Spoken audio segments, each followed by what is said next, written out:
Hi everyone. I just wanted to do a video and I wanted to talk about my early 50s Gretsch Broadkaster kit. So I figured we'd start with the bass drum. The bass drum is actually a 1952 and this is the original calfskin head on the front that I have, and I added some decals to it, with my initials, my shield and the Gretsch logo. Some other stuff that I did was I added the little spurs down there on the hoop to help hold it up because it's holding the weight of a tom-tom and a ride cymbal. So I needed a little extra. I kept the original aluminum spurs, which are right down there, little telescoping spurs because they're cute and I always liked them, so I didn't do anything with those.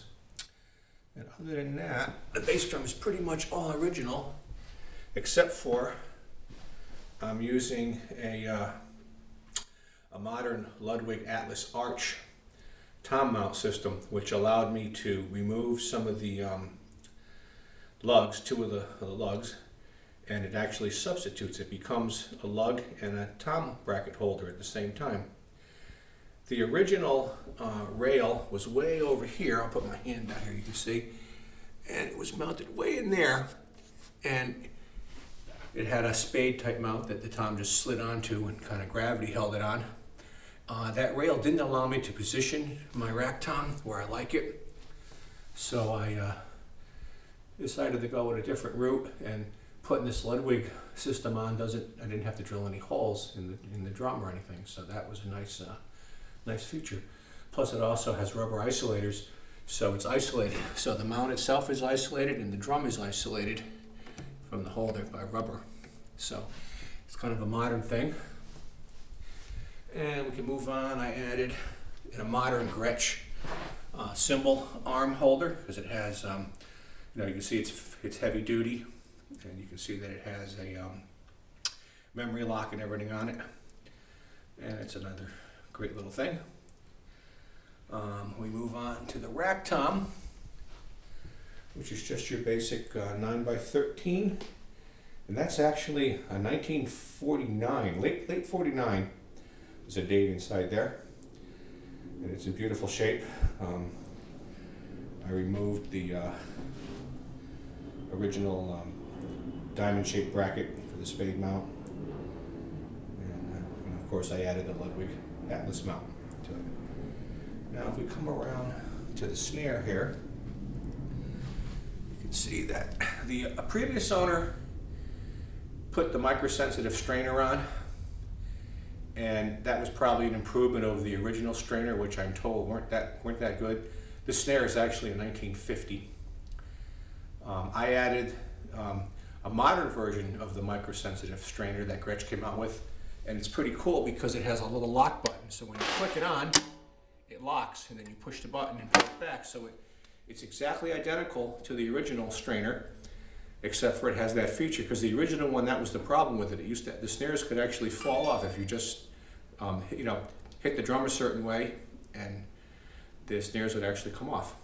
Now I added the Gretsch key holder because that was a great thing, and I've had other Gretsch kits that had it, so I added the key holder to it. I want to talk about the hoops. Originally the kit had stick chopper hoops, and it still does, only these are modern stick chopper hoops. They are 3 millimeters thick, and they're, and they also fit modern heads better. The original stick chopper hoops were slightly oversized because Gretsch used to make everything a little odd back then, so that you had to buy their skins, and everybody was using calfskin back then, of course. And when I first tried to put modern hoops, modern heads on the kit, they actually fell right through the hoops. And you can see where the previous owner had put like electrical tape around modern hoops, modern heads, trying to get them to stay in the hoops. So when I found out that Gretsch made these 3 millimeter thick stick chopper style hoops, I said, wow, this is great. So I bought those, and I outfitted the tom, the snare, and the floor tom with them. Let's see if we come around. On the floor tom, I added some modern Gretsch legs and mounts.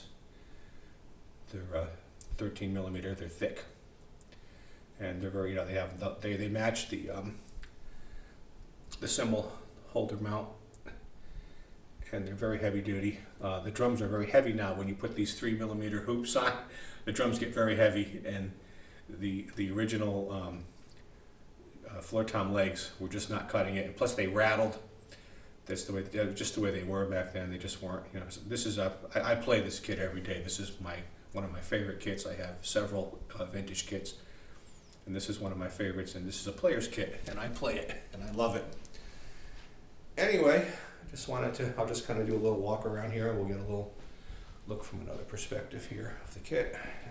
And I'm using Gibraltar flat base stands, which are very, very nice. I like them. They kind of replicate the stands of the era. I found that the Evans 360 drum heads work very well on these old drums.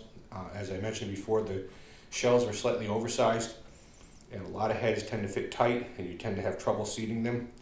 And these Evans 360 heads really, really work well on these old drums. So if you have old drums like this, an old Gretsch set, you may want to update it with the modern Gretsch hoop and use the Evans 360 heads.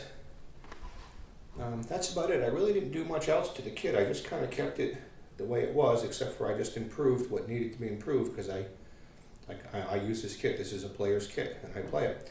I know a lot of you, vintage purists out there, will probably freak out, but, well, what can I tell you? It's mine, and it's never going to be for sale. I'll have it forever, because it's one of the kits I wanted.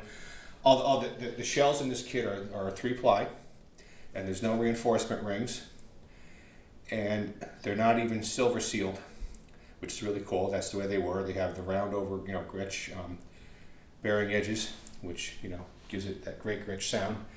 And if you see, I have some other videos up there of me playing this kit, that you can hear that this kit just sounds awesome. It really does. It's really something. Another note is that the wrap on the bass drum doesn't quite match the other drums. As far as I know, though, the original owner did buy this as one kit. It probably was, bought in like 1952, and music stores back then kind of had what they had, and so he wound up with a 1952 bass drum and some older toms and snares, because all the other drums are kind of like from 1951, 50, and 49. So, but as far as I could tell, that this bass drum was one that he bought with the kit, from what I understood from the seller who knew the owner, and he owned it. He was his kit that he owned all his life, and he sold it when he got too old to play it. Anyway, thanks for watching, and I'll talk to you later.